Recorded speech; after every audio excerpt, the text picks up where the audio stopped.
My friend, I have another good one for you today. Oh my goodness. You don't want to miss this one.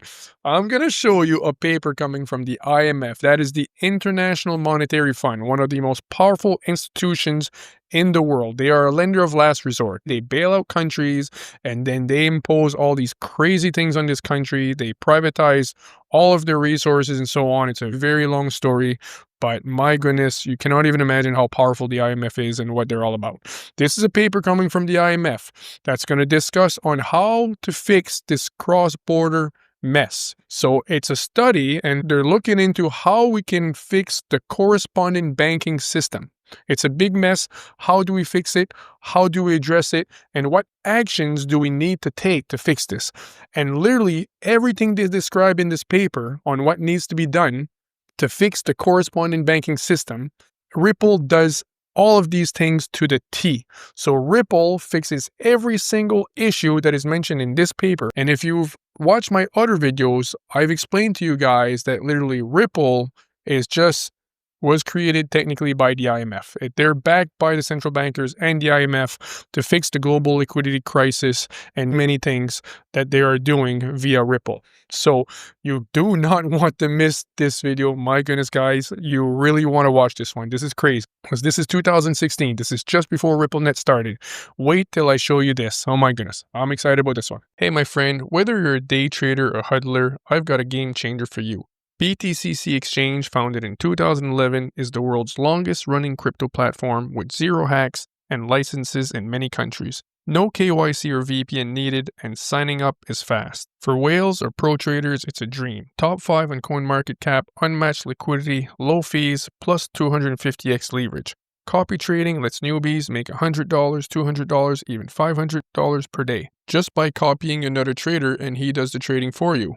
Some people copy all the money by Q because he currently has a 93% success rate and he earns a great percentage. But leverage and copy trading is risky, so only use what you can afford to lose or seriously don't do it at all. I launched this channel to share crucial crypto insights, not to see you make reckless moves and lose your hard-earned money. BTCC has over 300 crypto available, including XRP, QNT, XLM, and HBAR.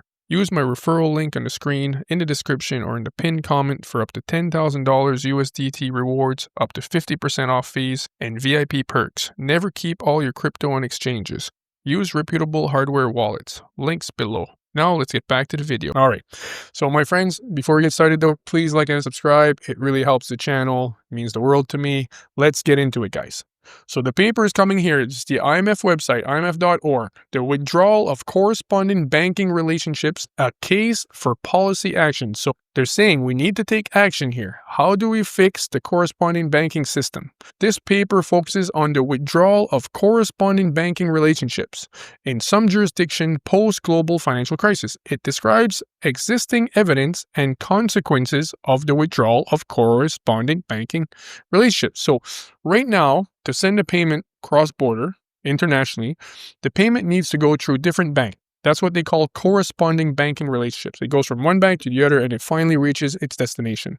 So in this paper, they're talking about how a lot of the banks are saying we're not going to do it anymore. We don't want to be involved in these cross-border payments because it's too convoluted, it's a big mess, there's too much risk and all these things. So this paper addresses that issue, which is what Ripple fixes. Ripple's goal is technically, one of their goals is to fix this corresponding banking system so that we don't need to go through 50 banks, or 7 banks, I should say, to make a payment.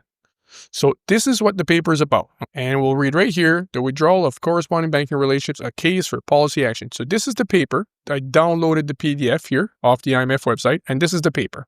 So I put the paper in the AI here, and I told them, tell me why Ripple is relevant to this paper, to this PDF report from the IMF. And it says, the paper does not describe, endorse, or replicate any specific technology, protocol, or product like Ripple's.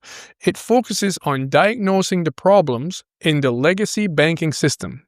Example, de-risking, regulatory pressures, and economic impacts, and suggesting high-level policy response. So the paper is going to suggest at a high level, how do they respond to this corresponding banking problem, this issue with cross-border payment? How are they going to respond to it at a high level? When they say here high-level policy response, they're talking about high level, they're talking about global regulations, and they're talking about the central bankers, the central banks, the IMF, of course, and the commercial banks, the biggest ones, and the policymakers, again, globally, the FSB, the Financial Stability Board, which is the global regulator for the banks, and you've also got the CPMI. So at a very high level, how are they going to address this? And so it says, and suggesting high-level policy responses without providing technical blueprints or implementation. However, Ripple, the company and its technologies, is highly relevant to this report. And again, keep in mind, this paper came out in 2016. This is just before RippleNet was created. RippleNet itself. I'm not talking about Ripple. Ripple was created in 2004. But RippleNet itself, from what we know, was created in 2017. 2016, 17, 18, around the same year this paper came out. Ripple is highly relevant to this report because Ripple's solutions directly address the core problems and challenges outlined in the paper. Let me read that again, my friend. So this is a report coming from the IMF, and it's saying Ripple is highly relevant to this report because Ripple's solution directly address the core problems, not a few of the problems, not small problems, no, the core problems and challenges outlined in the paper. Wow, what a coincidence. Don't you find that funny, my friends? Ripple was founded in 2012, technically 2004. The truth is 2004, if you watched the video I've released a few days ago, to 2012, to modernize cross-border payments, and by 2016, when this report was published, it was already promoting blockchain-based alternatives to traditional correspondent banking relationships. Below, I will out all the key reasons for this relevance based on a detailed analysis of the document's content, including the full context from page 29 to 31, where emerging technologies are briefly discussed as potential solutions.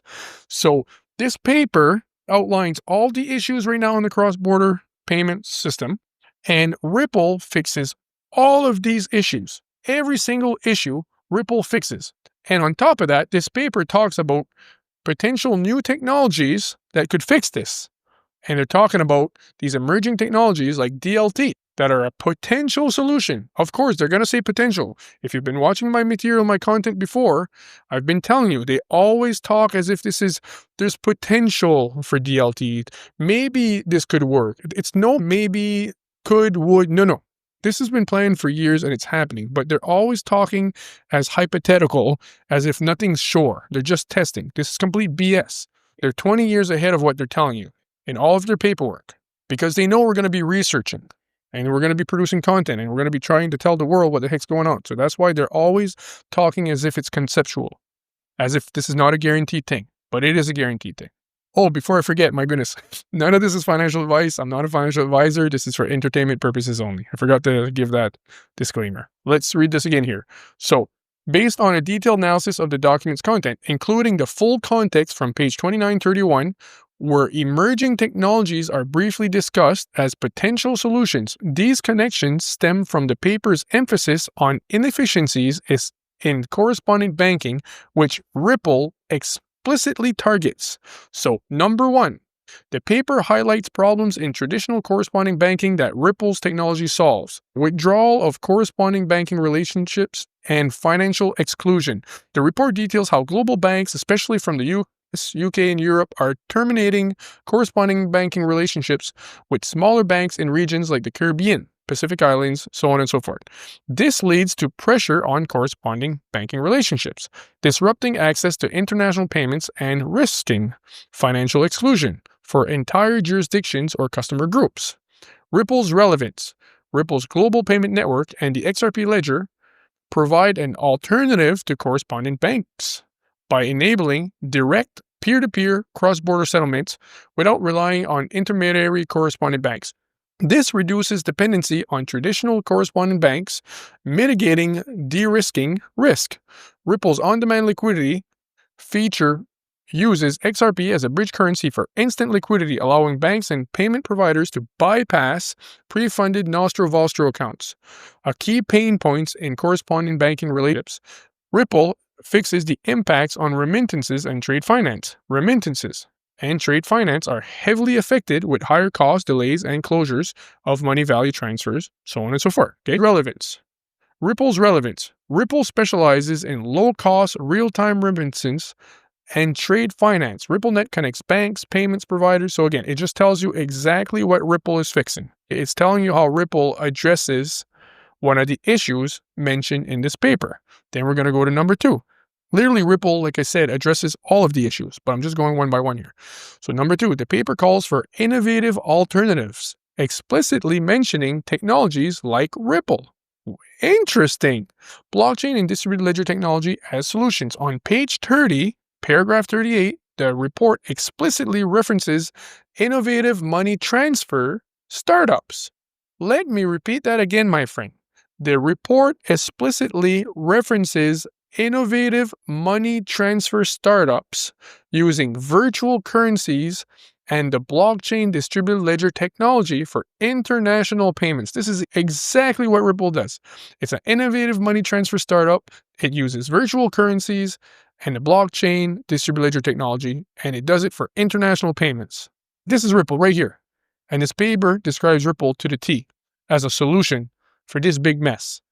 Again, coming from the IMF, as lower cost alternatives to traditional MVTS and correspondent bankings. It cites CPMI 2015 and TL 2016 for this, noting that such tech increases competition and could partially address the reduction in correspondent bankings. It's not partially. They say partially in the paper because they got to be very conservative. They don't want to guarantee anything. They don't want people to know what's going on, and that Ripple was chosen. And then because in the paper it says it's cautioning about the risk in AML CFT, but RippleNet is completely AML and KYC compliant. So they're trying to say it could help, but can't guarantee for sure because of AML, anti-money laundering. That's complete BS because RippleNet is anti-money laundering compliant and it's KYC compliant. So Ripple's relevance. The XRP Ledger is a blockchain-based distributed ledger designed specifically for cross-border payments. XRP is a virtual currency, so on and so forth. Ripple, XRP is the virtual currency used for value transfers. RippleNet leverages this for global transactions, aligning perfectly with the paper's suggestion on non-banks in payment systems to enable customer to transfer money more easily. Ripple was one of the earliest startups in this space by 2016, focusing on remittances and payments. Exactly the context here. So the AI is telling you exactly what I told you a few seconds ago. Ripple is exactly what this paper describes as a potential solution. So the other one, industry initiatives to lower compliance costs. Page 30-31 proposes solutions like know your customer, KYC, legal entity identifiers, enhanced due diligence, so on and so forth. Ripple's relevance. Ripple integrates KYC AML tools in RippleNet. The XRP Ledger's transparency aids due diligence and reduce anonymity risk mentioned in the paper. Ripple also promotes eyes and has collaborated on standards to facilitate info sharing, so on and so forth. Calls for market-based solutions like bundling services and risking-based price. So number 3, regulatory and enforcement challenges align with Ripple's compliance-focused approach. Drivers like AML, CFT, sanctions, and de-risks, and risk reevaluation. Ripple's relevance. Ripple emphasizes regulatory compliance, partnering with regulation. So again, it's telling you Ripple does exactly what the paper described. And it does it here as well. Need for policy action and contingency planning. Ripple's relevance. Ripple advocates for clearer regulations on digital assets. Its solutions fit the paper's vision of innovative fixing and IMF's role in technical assistance, as Ripple has engaged with bodies like the IMF and World Bank on fintech for financial inclusion. So number 4, broader economic and stability implications. So financial stability, inclusion, growth. And it's going to tell you Ripple does exact what this paper described about financial stability, inclusion, and growth risk. Then it talks about the macro impact. Ripple's relevance. Since 2016, Ripple has grown to serve over 300 financial institutions, proving scalable solutions for these critical cases. Now, in summary, while the document isn't about Ripple, it doesn't mention the company, XRP or RippleNet. By name, Ripple is profoundly relevant as a real-world embodiment of the innovative, tech-driven alternative the paper advocates. Let me repeat that again. Ripple is profoundly relevant as a real-world embodiment of innovative, tech-driven alternatives that the paper advocates for. So the paper is advocating for a specific solution. And the AI is telling you here that Ripple is profoundly relevant as a real-world embodiment. Literally, Ripple embodies exactly what this paper says that we need as a solution. Think about that for a minute, my friends. The report's publication in 2016 coincided with Ripple's early expansion, and subsequent IMF work on fintech has referenced similar technologies.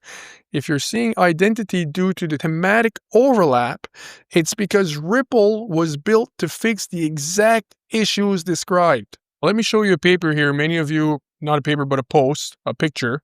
Many of you have probably seen this. This is Brad Garlinghouse, the CEO of Ripple, sitting with all the central bankers and the IMF. This is Christine Lagarde here. Okay, she was the director of the IMF at the time in 2019 when Brad Garlinghouse was sitting with her. Okay, so again, the back of her head here, Christine Lagarde, former president of the International Monetary Fund, that wrote this paper saying that this is the issue. How do we fix it? And then Ripple addresses every single issue in that paper. And here we see the Ripple CEO sitting with Christine Lagarde a few years. This was about, I'm not sure when, but it's between 2017 and 2019, I think, that we see Brad Garlinghouse sitting with all of the central bankers. This is the director of monetary markets for the IMF. And Christine Lagarde here, this is actually, she was the director or the president of the IMF at the time. So I just want to show you, many of you have seen this, but for those that haven't seen this, it's very important that I show this. This is the Economist magazine, right? This is 1988. There was an article talking about how we need to get ready for a world currency. And a lot of people talk about this magazine and this front page of the magazine, but very few people talk about what the article in the magazine actually said. So what the article said, this is 1988. This is the year before David Schwartz, which is the chief technologist for Ripple, the chief cryptographer for Ripple, gets the patent for distributed ledger technology. So in 1988, this article comes out by the Economist magazine, and it talks about how we need to get ready for a new world currency, and it's saying how this new world currency is going to help with global trade, the FX market, and liquidity. Let me repeat that. This new currency is going to help with global trade, the FX market, and to help with global liquidity, which is exactly what Ripple is doing. So this was published in 1988.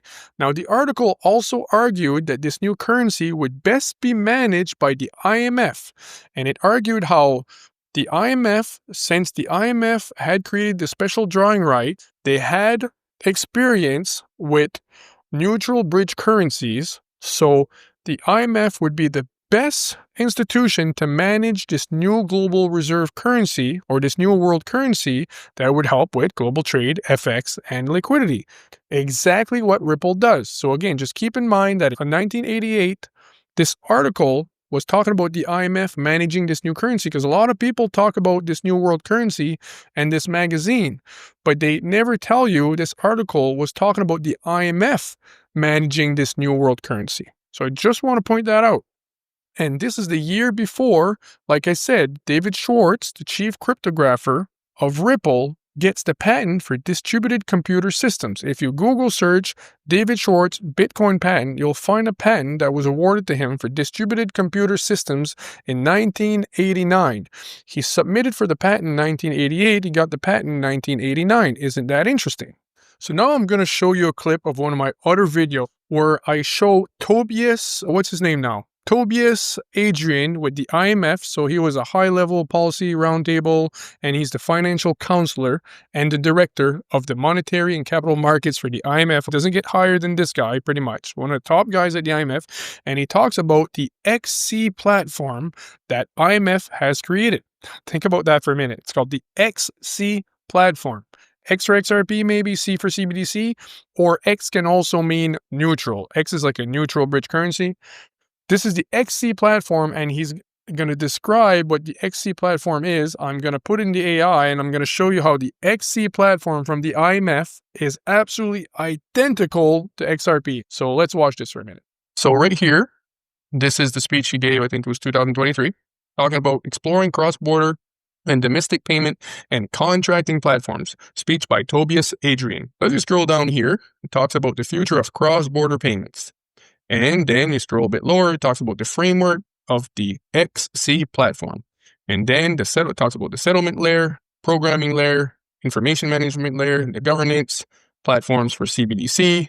Right here, it says steps are being taken in a strong show of multilateral cooperation. The international community is enhancing cross-border payments following the G20's 220 roadmap. More than ever, the IMF, World Bank, the BIS, which is the Bank for International Settlements, the central banks for all the central banks, the BIS, and the Financial Stability Board, the FSB, have been tightly collaborating, each bringing its comparative advantage to the table. And then it talks about the framework of the XC platform. So my understanding here is technically saying that the IMF, the World Bank, and the BIS, Bank for International Settlements, the central banks of all central banks, are all collaborating technically to create the XC platform. This is the IMF. This is not a joke. So what I did is I took this article, I copy-pasted this in Grok 3 instead of using ChatGPT. It's like ChatGPT, but I find it way better. And I asked Grok 3, the AI, I said, tell me what this article is saying and compare this article with everything you know about XRP. So compare this article with RippleNet, XRP, the XRP Ledger, Ripple the company, just compare everything and tell me what the similarities that you find. And oh my goodness, do I have something for you. So again, this is the IMF XC platform. And this is the same guy that was sitting on stage with Brad Garlinghouse of Ripple. Let's look at what the AI is going to tell us about the comparative between Ripple and this XC platform. So here the AI is just explaining to me what XRP is, the XRP Ledger, RippleNet, and XRP. And we'll go lower here. So similarities between XRPL, RippleNet, XRP, and the XC platform. The XC platform, as described, is a conceptual framework for a trusted ledger system supporting tokenized central bank reserves, automated contracts, and robust governance. Below, I highlight similarities with XRPL, RippleNet, and XRP across the XC platform key components using bullet points for readability. Settlement layer. XC platform uses tokenized central bank reserves in escrow. I'll read that again. Uses tokenized central bank reserves in escrow for safe, instant, multi-currency settlements, preserving national control and integrating with legacy systems. Similarities with the XRPL. Tokenized asset. XRP supports tokenized assets, custom tokens, stablecoins like RLUSD, and uses XRP as a bridge currency for instant settlement. Ripple's CBDC private ledger, built on XRPL, enables central banks to issue digital currencies mirroring the XC platform's use of tokenized central bank reserves. Instant settlement. XRPL settles transactions in 3.5 seconds, aligning with the XC platform's goal of rapid final settlements. RippleNet's on-demand liquidity uses XRP to settle cross-border payments instantly, reducing delays like those in SWIFT. And it goes on to say, RippleNet parallels the XC platform's example of currency swap. It gives me another example, multi-currency support. RippleNet facilitates multi-currency transactions without imposing a single currency, using XRP as a neutral intermediary akin to the XC platform's multi-currency system. Ripple's interledger protocol connects different ledgers, ensuring interoperability with legacy systems, much like the XC platform integration. So interledger protocol connects payment systems, but the true interoperability between the legacy systems and the shared ledger, unified ledger, which is the XRP ledger, the true interoperability for that is actually Quant Overledger, which is an operating system. That one made a big buzz. So escrow mechanism. XRPL's cryptographic escrow holds funds until transactions conditions are met, similar to the XC platform's escrow for tokenized reserves to ensure safe settlement. Programming talks about reduced risk. XRPL's escrow and cryptographic holds mirroring the XC platform's risk mitigation through escrowed funds, supporting capital flow management as envisioned in the XC platform. CBDC distribution aligns with the XC platform. Ripple's work with Bhutan Central Bank to control CBDC distribution aligns with the XC platform support for national policy. Information management layer, the XC platform, again, it talks about how Ripple's Net X Current integrated with KYC and AML checks, aligning with the XC platform. XRP Ledger, public ledger, handled by participating institutions, similar to the XC platform's approach. Privacy and transparency. Talks about X Current, while XRPL's immutable ledger provides anonymized real-time data, akin, comparable to the XC platforms, truthful binding and aggregate data sharing. Goes on and on. Every single thing that document the XC platform that the IMF is talking about, every single item about that technology mirrors the XRP ledger to the T. Every single thing that XC platform will do, they're describing XRP's technology, from RippleNet, Xcurrent, everything. On-demand liquidity, tokenization, the CBDC platforms that they have on sidechains, everything. Like, the AI gave me almost 5 pages of how it compares. Domestication, CBDC platforms, the XC platform, applies principles to domestic CBDC systems. Enhancing interoperability, again, it's going to tell you right here. The CBDC private ledger, matching the XC platform's dual application. RippleNet ILP, similar to C platform's goal of connecting domestic and cross-border systems. Example, it goes on and on. So here's a video of Brad Garlinghouse sitting on stage with Tobias, the IMF lawyer that just wrote that article that proposed the XC platform, right? X for XRP, C for CBDC. The first one's for you. The IMF holding crypto assets in the future. I did not put that up there. Sorry that my video cut off here. The question that they asked was, does the IMF see itself holding cryptocurrencies or currencies in the future? Remember, I'm from the legal department. I'm supposed to be very conservative about these things. I think we stunned Ross into silence with that one. Look how confident Brad Garlinghouse, CEO of Ripple, is talking to the IMF lawyer, the most powerful institution in the world, right? The only international lender of last resort in the world is the IMF. And they lend money to nations, get them in debt. They owe a big debt to the IMF, and then they privatize a lot of their resources. Oh, you're going to have to privatize your oil, you're going to have to privatize your diamond, you're going to have to give us this. So the IMF is a lender of last resort. And it's the only international lender of last resort in the world, like I was saying. So listen to what Miguel Viaz here says. He, former Ripple employee. He used to be one of the top guys. I think he was literally managing director for the CME, went to Ripple, held a very high position in Ripple. And then in this video, he said, we could see ourselves, I don't think we'll ever sell all the XRP. Maybe we could become a lender of last resort some kind of way, or maybe we give our XRPs that we have in escrow, maybe we give it to another institution and they become like the lender of last resort. Are you serious? Are you kidding me? For a private company to say something like that, the only lender of last resort on planet Earth is the IMF.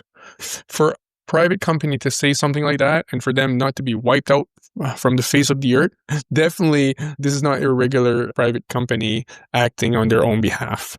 They are definitely back. They are a front. They are representing somebody else 100%. Yeah, no, that's a good question right here. And I don't necessarily know that we'll ever distribute all of it. In my mind's eye, there's a possibility where we end up more of a lender of last resort capacity. I think that would be a little strange for a software company, and maybe some things would have to change structurally. Maybe we have to have a different organization or something. Who knows? So he paused it. Unfortunately, the guy here, I forget his name. I want to give him credit for this video. Miguel Viaz. I couldn't find the original video. I don't know. I've looked everywhere. I couldn't find it. But what he says after, he says we'd have to change structurally, but maybe we would give our XRP to another institution and they would become the lender of last resort. My goodness, there's only one lender of last resort on planet Earth, and that is the IMF. And for him to say that, a private company can say a statement like that and not be wiped off the face of the earth. If you look at other presidents around the world that have tried to do just 5% of what Ripple is doing, right? To become a lender of last resort. If you look at what happened to Gaddafi, look what happened to Saddam Hussein. I could go on and on, but I will definitely not go down that rabbit hole. But Gaddafi was going to create a new dollar for the African countries. He was going to create a new dollar and back it by gold. So he was going against the current system. He was not even doing 1% of what Ripple is doing. And we see what happened there. And so for Ripple to be able to execute and create this new global reserve currency, you cannot do that unless you are technically the IMF and the central bankers disguised as a private company. There's no other way that you can do what they're doing and then claim that you're going to be a lender of last resort. That's complete insanity. Because even governments around the world have not even been able to get off the US dollar without having serious consequences to their country or their presidents. This is the real goal of Ripple. It has been planned for over 40 years. Please share and please comment. Let me know what you think. Thanks so much for your support, and wishing you all a great day, and God bless you.